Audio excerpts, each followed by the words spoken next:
Hey, welcome back to the TGI channel. In the previous video on call options, I shared about why the value of a call option will fluctuate over time. So today, I'm going to answer the next big question. Why do people buy call options? Why not just directly buy the underlying stock?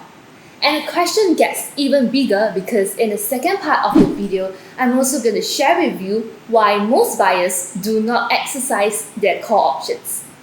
Then buy already, then don't exercise? So first, why do some people buy call options? A call option allows us to use a small capital to manage a larger portfolio. It also allows us to magnify our return on investment. You can understand this by comparing the two scenarios.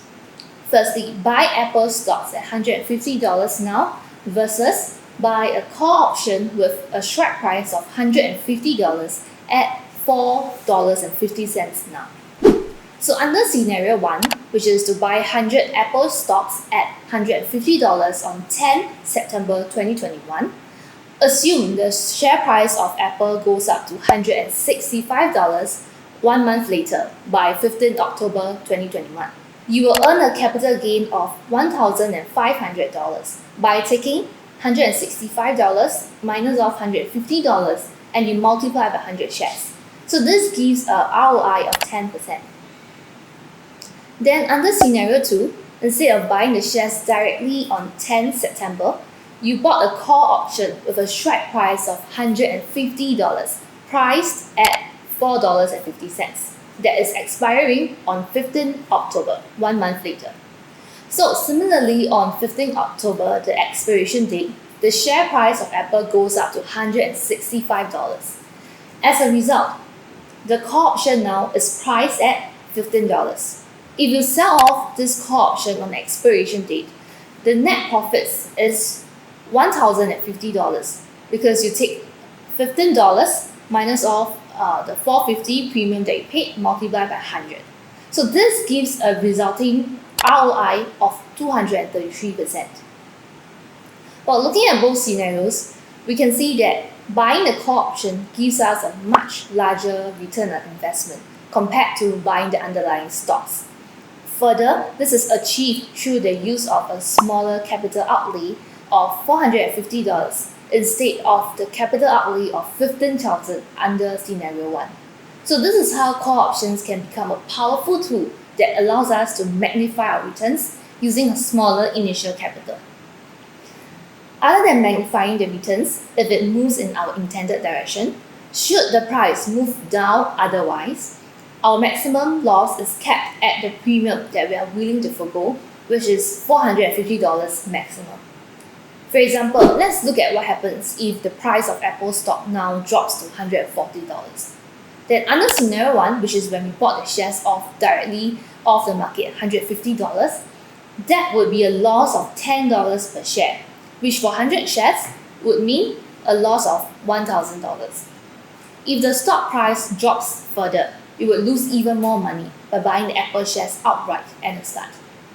But under scenario 2, with the call option at a premium of $450, that is the maximum loss that I will suffer should I not exercise my option to buy the Apple shares at $150. In some instances, especially after a correction or a market crash, and there are signs of the market bottoming out and going back to an uptrend, it may reap better returns on investment by buying a call option as it tends to bounce back up sharply.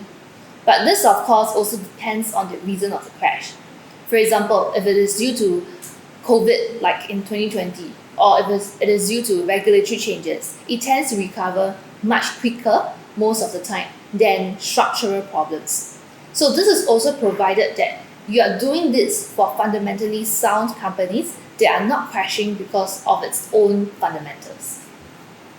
Well, notice that in the example, I did not include in a scenario whereby the call option is exercised by the buyer. This is because in practice, call option buyers rarely buy the call with the intention to exercise it to actually purchase the underlying shares. Let's now find out the reason why. Reason 1.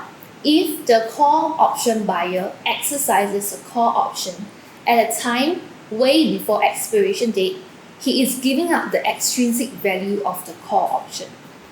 Remember in the previous video, I shared that an option has both the intrinsic and the extrinsic value.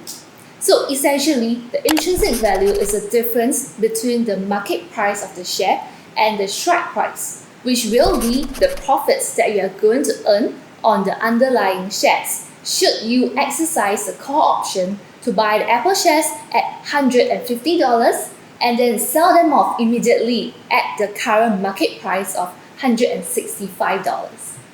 So by exercising the call option, you are actually basically saying, I'm not going to enjoy the extrinsic value of the call option.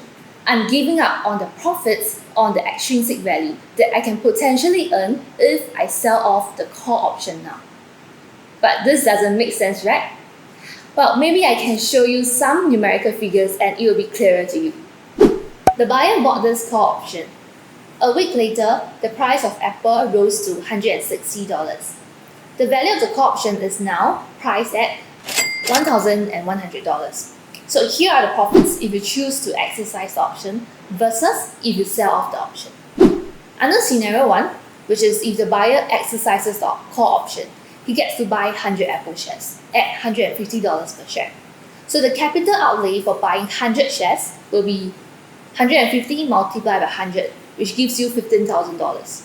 The buyer can then sell off the shares immediately in the market at $160 per share. So the total profits before accounting for call option premium will be $16,000 minus off $15,000, which gives you $1,000. And this is also what we call the intrinsic value, because recall that the intrinsic value is the difference between the market price and the strike price, which will be the profits that you are going to be earning on the underlying stocks should you exercise the call option to buy the Apple shares at $150 and then sell them off immediately at the current market price of $160. Well, then after accounting for the $450 premium paid for the option, the total net profits will then be $1,000 minus $450, which gives you a net profit of $550. If you compare under scenario 2, if the buyer sells off the call option at $1,100, he earns a profit of $650 since he paid for the call option at $450 in the first place.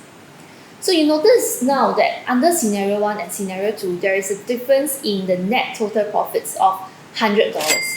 And this difference of $100 profits lies in the extrinsic value that the buyer of the call option gives up on once he exercises the call option at a time when it is still far away from the expiration date, because there is still time value left in this option contract. Reason 2, if buyer exercises the call option just before the expiration date or on the expiration date, the profits that he earns on exercising the option will be very similar to that if he instead sells off the call option. Well, because time decay causes the extrinsic value of the call to reduce to almost zero by the time we are near to the expiration of the call option. Hence, the difference in profits should the buyer chooses to exercise the call or to sell the call is actually minimal here. So with these two reasons set out, therefore in practice, buyers usually do not exercise the call option. And that is also why if today you are the seller of the call option, you do not have to be too worried about being assigned if the call option is still far from expiration date. So that's the end of my sharing on call options, and I hope that you now have a better understanding of what call options are.